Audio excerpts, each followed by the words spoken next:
काहे को बोझा लादे हुए है अहंकार का। मैं ये किया, मैं ये कर सकता हूं, मैं ये करूंगा।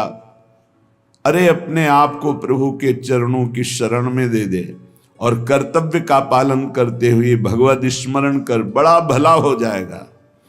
राधा वल्लभ भजत भज भली भली सब होए। जितना भला है वो सब भगवान के भजन में है। अगर भजन नहीं किया तो भला नहीं हो सकता। काहे को बोझा लादे है चिंता का, अब आगे क्या होगा? वही होगा जो मंगल भवन रचे हैं। बिल्कुल विश्वास करो। सुनो भरत भावी प्रबल बिलख कहो मुनिनाथ, हान लाभ जीवन मरण जस अपजस विधिहांत। जो विधना ने लिख दिया छठी राव के अंक, राय घटे न तिल बढ़े रहुरे जीव निसंग। क्या चिंता करनी? चिंतन करो। तुम्हारी ये चिंता, भय, शोक, दुख ये तभी भागेंगे जैसे जैसे श्यामाजू का चिंतन करोगे, जैसे जैसे परमार्थ में आगे कदम बढ़ाओगे। तुम निश्चिंत हो जाओगे, निर्भय हो जाओगे, निशोक हो जाओगे। उदासीन जग में रहे। उदासीन कहते हैं ना किसी को मित्र बनाया ना किसी को शत्रु, सब में विराजमान मेरे प्राण प्यारे हरि हैं। ये क्रूरा अपि पापिनो न च सताम संभाष्य दृश्याश्चये सर्वान वस्तुतया निरीक्ष परम स्वाराध्य बुद्धिर्मम। ये मेरे आचार्य का आदेश है। जो क्रूर हैं, पापी हैं, दुष्ट हैं, नीच हैं, वो तुम्हें दिखाई दे रहे। मेरी दृष्टि में आराध्य देव श्री राधा वल्लभ लाल, श्री कृष्णचंद्र जी सबके हृदय मंदिर में हम परमात्मा देखने के लिए चले हैं, ना कि क्रूर पापी दुष्ट निंदक देखने के लिए चले हैं। हम साधना कर रहे हैं सब में परमात्मा का अनुभव करने के लिए। जड़ चैतन्य कछु नहीं दिखे, जहां दिखे तहां श्याम खड़े। ये सिद्धि है, ये साधना की परिपक्व अवस्था है कि अपने इष्ट को वासुदेवा स्वरमिति सा महात्मा सुदुर्लभा। हम उस मार्ग के पथिक हैं। सत्संग सुने तो बहुत सावधान होकर सुने। एक एक शब्द रहस्यपूर्ण होता है। भैया चाहे हीटर गर्म करे, चाहे फ्रिज ठंडा करे, चाहे एसी ठंडा वातावरण कर दे या हीटर गर्म वातावरण कर दे, बिजली दोनों में एक ही है। जो देखने वाला है कि हीटर का कारण बिजली, तो कूलर का कारण बिजली, फ्रिज का कारण बिजली, एसी का कारण बिजली। वो केवल बिजली देख रहा है कि इन यंत्रों में चलने की सामर्थ्य नहीं, ये बिजली से चल रहा है। लेकिन उस यंत्र का प्रभाव है कि वो गर्मी फेंकता है, उस यंत्र का प्रभाव शीतलता फेंकता है, पर दोनों का कारण बिजली है। ऐसे ही इस जड़ चैतन्य में, इस सत असत में, इस उच्च और नीच में, महात्मा और दुरात्मा में क्रियाएं जमीन आसमान का अंतर। पर साधक क्रिया दर्शन नहीं करता, साधक कारण तत्व को देखता है। तो कारण श्री हरिवंश भनम, कारण परम तत्व वही है, दूसरा नहीं। तुम्हारी दृष्टि स्थूल को देख रही है, शरीर और क्रियाओं को देख रही है, और संत और साधक भगवत मार्ग के पथिक उस तत्व का दर्शन करने निकले, तभी उन्हें तत्वदर्शी महात्मा कहा जाता है। इसीलिए अनाधिकारी संतों के वचनों का गूढ़ रहस्य न जानकर वो मनमानी आरोप थोप करके उनकी निंदा करके नरकगामी होता है। तो कह रहे हैं उदासीन जग में रहो। तुमसे कोई मित्रता का व्यवहार करे तो जय जय, और शत्रुता का व्यवहार करे तो जय जय, क्योंकि उसकी मति है। लेकिन मित्र और शत्रु व्यवहार है, लेकिन परमार्थ में नहीं। परमार्थ में वही परमात्म तत्व उसके हृदय में बैठा है, वही परमात्म तत्व मित्र के हृदय में बैठा है। सबके हित की, सबका मंगल, ये परमार्थ के पथिक। ऐसे पापी से आपको बात नहीं करनी चाहिए, आपके यहां नहीं आना चाहिए। कौन पापी है? पापी कौन है? हमारी समझ में पापी उसे तुम कहते हो जो भूल गया है, अपने स्वरूप को भूल गया, भगवान का विस्मरण हो गया, वही माया के गर्त में गिर गया। तो हम लोगों का कार्य क्या है? भूले हुए को स्मृति प्रदान करना। ये जो ज्ञान है ये स्मृति प्रदान करता है। नष्टो मोहा स्मृति लब्धा तत्प्रसादान मयाच्युता। तो संतों के हृदय में बैठ के कौन बोलते हैं? गोविंद ही तो बोलते हैं। तो गोविंद की वाणी क्या करती? नष्टो मोहा, मोह का नाश करके और भगवत स्मृति जागृत कर दे। पापी से घृणा मत करो, उसका पाप दूर हो जाएगा तो महात्मा हो जाएगा। कोई दुरात्मा नहीं है, भूल है, भ्रम है, अज्ञान है, अविद्या है, इसका नाश हो जाए तो महात्मा ही है, वो परमात्मा ही है। यही बात समझने के लिए तो साधना की जाती है। इसलिए ना किसी से द्वेष करो, ना किसी से राग, ना किसी से अपनापन, ना किसी से परायापन, सब में एक श्री भगवान विराजमान है। ये सारा संसार स्वयं श्याम सुंदर बने हुए हैं। मत्ता परतरम नान्यत किंचिदस्ति धनंजय, हे अर्जुन मेरे सिवा कुछ नहीं है, मैं ही मैं हूं। तो कह रहे फिर काहे को किसी से वैर करते हो, काहे किसी की निंदा करते हो? वो बैठा मुस्कुरा रहा है सच्चिदानंद की मैं छुपा छुपी का खेल खेल रहा हूं, तू पहचानने चला था, कहां पहचान पाया? मैं इस चादर को ओढ़े हुए जड़ चैतन्य की मैं ही विराजमान हूं, मुझको ढूंढ लो। संत खोजी होते हैं, क्या खोजते हैं? उसी परम तत्व को जो सब में विराजमान है। उपासक अपने में कभी अहंकार न करे। जब अच्छे सद्गुण दिखाई दे तो हरि गुरु का प्रसाद है। अपने से गलती हो जाए तो उसे भगवान की इच्छा ना माने, ये हमारा अज्ञान है, ये हमारी गलती, हमारा दोष है, और उस दोष का प्रायश्चित करे, दंड दे, क्षमा ना करे। दूसरों को भले क्षमा कर दे, अपने मन को क्षमा ना करे। जो अपने मन को सब क्षमा करते, सब दूसरों के जरा से दोष को क्षमा नहीं कर सकते, अपने पहाड़ जैसे पाप को भी क्षमा कर देते। यहां सिद्धांत उल्टा है। परमार्थ का पथिक अपने राय भर के भी दोष को पहाड़ के समान मानकर उसका प्रायश्चित करता है, और दूसरे के पहाड़ के समान दोष को भी राय के समान भी नहीं मानता है। ये परमार्थ के पथिक का स्वभाव होता है। हमारे से अच्छा बन गया श्री गुरुदेव की कृपा, श्री लाडली जी की कृपा। बुरा हो गया ये मेरी गलती, मेरी वासना है, ये मेरा अहंकार है कहीं जो मेरे से गलती करवा दिया। यही बात गोस्वामी तुलसीदास जी कहते हैं। सच्चा साधक कभी क्षमा नहीं करता अपने को, उसको प्रायश्चित गुरुजनों से मिलकर निश्चित करता है। जाओ इतने दिन व्रत रहो, परिक्रमा लगाओ, ये सब दंड मन को मिल रहा है, मन निर्मल होगा। अपने पापों को तो प्रायश्चित नहीं करते, दूसरे की जरा सी गलती को पहाड़ जैसा वर्णन कर देते। ये भगवान के दास नहीं होते, ये भगवत विमुख जन होते हैं। अगर आपके साथ कोई व्यवहार अनुकूल कर रहा है या प्रतिकूल, तो आप क्रिया को मत देखो, अनुकूल प्रतिकूल, कारण तत्व को देखो। हृदय में बैठा हुआ और प्रेरक रघुवंश विभूषण भगवान प्रेरणा कर रहा है। क्यों? क्योंकि मुझे वह अनुकूल प्रतिकूल से ऊपर उठाना चाहता है। इसलिए अनुकूल प्रतिकूल परिस्थिति सांसारिक पुरुष को हर्ष या शोक देती है, लेकिन भक्त को या भगवत मार्ग के पथिक को नहीं, क्योंकि वो कारण तत्व को देखता है। तब ये तिरस्कार, अपमान, निंदा देते हैं। जिसको प्रभु अपना लेते हैं उसके जीवन में ये जरूर कृपा करके आते हैं, तिरस्कार, अपमान, निंदा। क्यों? क्योंकि इसका एक चिपकाव का स्वभाव है। कोई जरा सा प्यार करे बस वो मान लेता है ये मेरा। कोई वस्तु अच्छी लगी, चिपक गया, बस उस वस्तु, इसके बिना मैं नहीं जी सकता। जो वस्तु, व्यक्ति, स्थान के प्रति ममता है, आसक्ति है, लगाव है, ये तिरस्कार, अपमान और निंदा के द्वारा दूर होता है। जब निंदा हुई, तिरस्कार हुआ, अपमान हुआ, जैसे बिल्वमंगल जी का तिरस्कार कर दिया, कट वचन बोले चिंतामणि ने, तो भगवान की तरफ कदम बढ़े। नहीं, जीव का जो मन है वो चिपकू स्वभाव का है, वो आसक्ति, वो ममता, वो राग कर लेता है। जरा सा बोल दे, जरा सा अनुकूल हो जाए तो वो उसी में राजी हो जाता है कि ये मेरा है। प्रभु ऐसा होने नहीं देते, बड़े कृपालु हैं, अपने जन को फंसने नहीं देते। इसलिए वहां से प्रतिकूलता दिलाते हैं, तिरस्कार दिलाते हैं, कटुवचन दिलाते हैं, तो वो फिर चैतन्य होता है। अरे नहीं, इस जगत में कोई नहीं, हरि के सिवा मेरा कोई, फिर हरि की तरफ भागता है। तो कह रहे कि ऐसी भगवान की अहेतुकी कृपा है कि जब जीव को भगवान अपनाते हैं तो तिरस्कार, अपमान, निंदा देते हैं। घबराओ मत, उतना ही देंगे जितने में तुम परिपक्व हो जाओगे। तुम्हारा पतन नहीं हो सकता। तुम इतना दुखी नहीं हो सकते कि परमार्थ छूट जाए।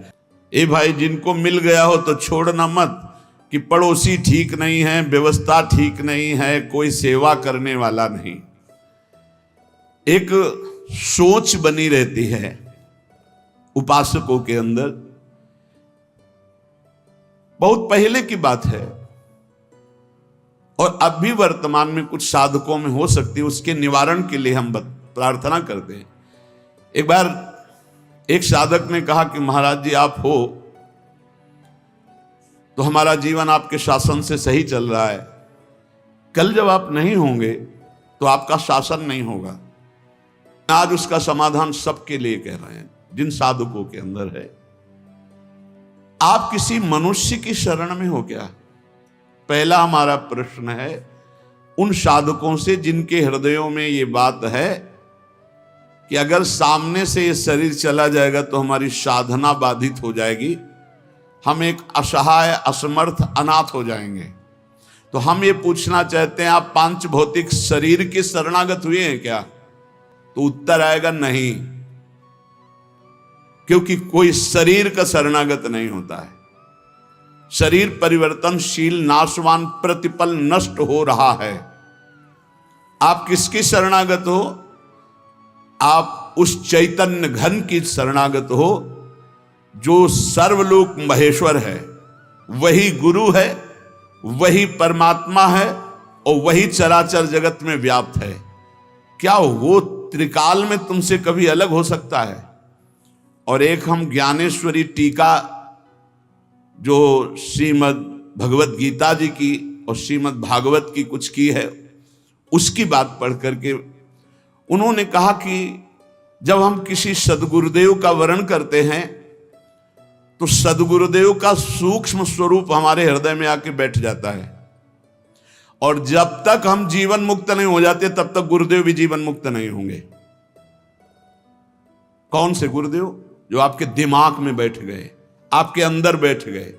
एक शरीर है और एक तत्व है, और तत्व सशरीर तुम्हारे अंदर समा गया है। अब देखो, महाराज जी ने बात कही थी तो महाराज जी सामने दिमाग में है और उनकी बात सामने है। ये पूरे जीवन तुम्हारी रक्षा करेगी। और भरण पोषण ना कुछ हमारा था, ना है, न रहेगा। प्रभु हमारे हैं, प्रभु का सब कुछ है, प्रभु का सब कुछ था और वही सब कुछ करते रहेंगे।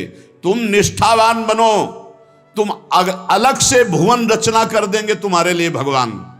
एक छोटे मोटे स्थान की बात क्या, अलग से तुम्हारे लिए भुवन रचना कर देंगे। यदि गुरु निष्ठा वाले हो तो विश्वास कर लेना, पहले तुम्हारा विश्वास का परीक्षण होगा और परीक्षा में पास हो गए तो भुवन के भुवन तुम्हारे कर देंगे। अनंत ब्रह्मांडों के मालिक हैं। तुम अपने जीवन की परवाह करते हो, इसका मतलब तुम शरणागति में अभी कलंक लगा रहे हो। मेरा प्रभु, बचपन से कह रहा हूं, इसीलिए बोल देता हूं, यह अहंकार बना ही रहेगा। बचपन से हम जिनकी शरण में, उनके दुलार को आज तक देखते रहे। कोई एक साथी नहीं रहा कि हमें 10 कदम भी हाथ पकड़ कर चला दे। 13 वर्ष की अवस्था कोई अवस्था होती है, ज्ञान विज्ञान संपन्नता होती है, और उसी समय से गंगा का किनारा पकड़ा और आज तक मेरे भगवान मेरे साथ ऐसे करुणा कर। तो वो भगवान क्या तुम्हारे नहीं है? क्या तुम्हारी शरणागति को वो पालन नहीं करेंगे? फिर ये प्रश्न क्यों हो जाता है मुझे किसने संभाला बचपन से अभी तक? किसने संभाला? कोई विश्व में ऐसा नहीं कह सकता कि 10 वर्ष हमने संभाला, एक दिन भी नहीं। वही परम गुरु, गुरुदेव का रूप। गुरुदेव तो बाद में मिले हैं, घर से तो उसने पहले निकाला। सूक्ष्मता से देखिए, उस जगत गुरु ने घर से निकाला वैराग्य दिला के, उस जगत गुरु ने भ्रमण कराया, फिर गुरु रूप से मिले, फिर हमको सतमार्ग में चलाया, फिर अंतर ध्यान हो गए, फिर सदगुरु रूप से आगे मिले, फिर पला, फिर सदगुरु रूप से आगे, वो आगे आगे बढ़ता चला जा रहा है। वही परमात्मा तत्व, वो क्या तुम्हारा नहीं है? तुम निर्भय निश्चिंत नहीं? अरे तुम शरणागत हो, चल के तो दिखा एक कदम विपरीत। अगर थोड़ी भी शरणागत हो गए तो एक कदम तो विपरीत नहीं चल सकता जीवन में, यदि शरणागत है। और जो शरणागत है तो माया मां की तरह दुलार करती है, मां की तरह। हमारी बात को समझ लेना, माया उनको विघ्न डालती है जो सूरवीर हो करके माया को जीतना चाहते हैं, और जो माया को मां मानते हैं, मां की तरह दुलार करती हो, भगवान को प्राप्त हो जाते। माया कभी बाधा नहीं पहुंचाती। इसीलिए हरिदासों में कहीं भी माया का प्रभाव नहीं देखा जाता। वो तब होगा जब कीन हो इस कबहू अभिमाना, शोक होवन चा कृपा निधाना। अगर अभिमान रहित होकर दैन्य भगवान की शरण में, तो माया है ही नहीं, वो मां है। देखो सियाजू के लिए क्या कह रहे हैं रघुनाथ जी मनु जी से, आदि शक्ति जय जग उपजाया सो अवतरी मोरिया माया। वही हमारी जननी है, वही हमारे सर्वस्व हैं। वो पालन पोषण करके भगवान से मिला देती, वो श्रृंगार करके भक्ति का भगवान से मिला देती। बाधा तब पहुंचती जब अहंकार होता है और माया पर विजय प्राप्त करने की बात होती, तब प्रश्न खड़ा हो जाता है। और जब भगवान के अधीन हो जाते हैं तो माया मां की तरह दुलार करती हुई भगवत प्राप्ति करा देती है। निरस्त त्रैगुण्यम, वृंदावन में रहने मात्र से निरस्त हो जाते तीनों गुणों के प्रभाव, सतोगुण रजोगुण तमोगुण। इनसे ऊपर त्रिगुणातीत प्रिया प्रीतम के प्रेम की प्राप्ति होती है। हरि रसद पुण्यम, ऐसा यहां वास मात्र से सुकृत होता है। वास मात्र भजन है। हमारी बात को बांध लो, कुछ भजन ना हो तो भी पड़े रहोगे तो तुम्हारा सच्चा भजन भगवत प्राप्ति करा देगा। यह सच्चा भजन होगा। चद्दर में 4 कोने हैं, एक कोना पकड़ के घसीट लो, पूरा चद्दर आ जाएगा। उपासना रूपी चद्दर के 4 कोने हैं, नाम रूप लीला धाम।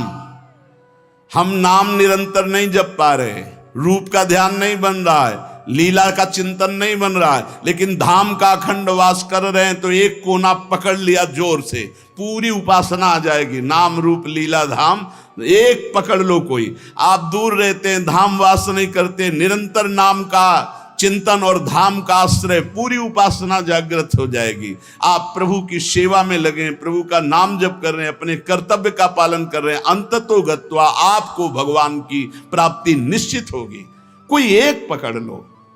श्रीपाद कह रहे हैं, अतुलनीय महामाधुर्य सुखसार प्रदान करने वाला, तीनों गुणों को निरस्त करके हरिरस प्रदान करने वाला, वो महाभाग्यशाली है, त्रिभुवन में वंदनीय है, जो श्रीधाम वृंदावन का अखंड वास स्वीकार कर लिया। ये बड़ी दुर्लभ बात है। अखंड वृंदावन वास करते हुए बस वृंदावन बसिकै इतनो बड़ो सयान, और जुगल चरण के भजन में निमिष न दीजय जान। जब प्रियालाल ने इतनी कृपा कर दी तो हमसे चूक कैसे हो जाएगी। हम हर समय श्यामा श्याम का सुमिरन करें। सांद्रानंदाब्धि मध्य लसति रसमयम चिन्मणि द्वीप मेकम। देखो तुम तो महिमा सुन रहे हो, अनजाने में यदि हम भगवान के स्वरूप, भगवान की नाम, भगवान की महिमा को स्वीकार कर ले तो हम अनजाने, लेकिन भगवान तो सर्वज्ञ हैं। भगवान विधि निषेध को नहीं देखते, भगवान भाव को देखते। बस इसमें एक भाव, एकमात्र भगवान की शरणागति की पुष्टता होनी चाहिए। एकमात्र अंदर की बात आप समझ लो, कोई तुम्हें साथ देने वाला नहीं है। देखो जितने देवता हैं उनकी अपनी अपनी सामर्थ्य है। कोई भी देवता तुम्हें जीवन मुक्त नहीं बना सकता, कोई भी देवता सर्व पापों से तुम्हें मुक्त नहीं कर सकता। अधिकार है, मोक्ष देने का अधिकार केवल भगवान शंकर में, भगवान श्री हरि में। मोक्ष प्रदान करने का, जीवन मुक्त बनाने का अधिकार। इसीलिए जितने भी अन्य हैं वो सब लोकपाल हैं, वो अपनी सामर्थ्य के अनुसार देते हैं। हाँ, निष्काम भाव से किसी भी देवता का अगर भजन करोगे तो भगवान में पहुंचा देगा, वो आप भगवान श्री हरि के चरणों में पहुंचा देगा।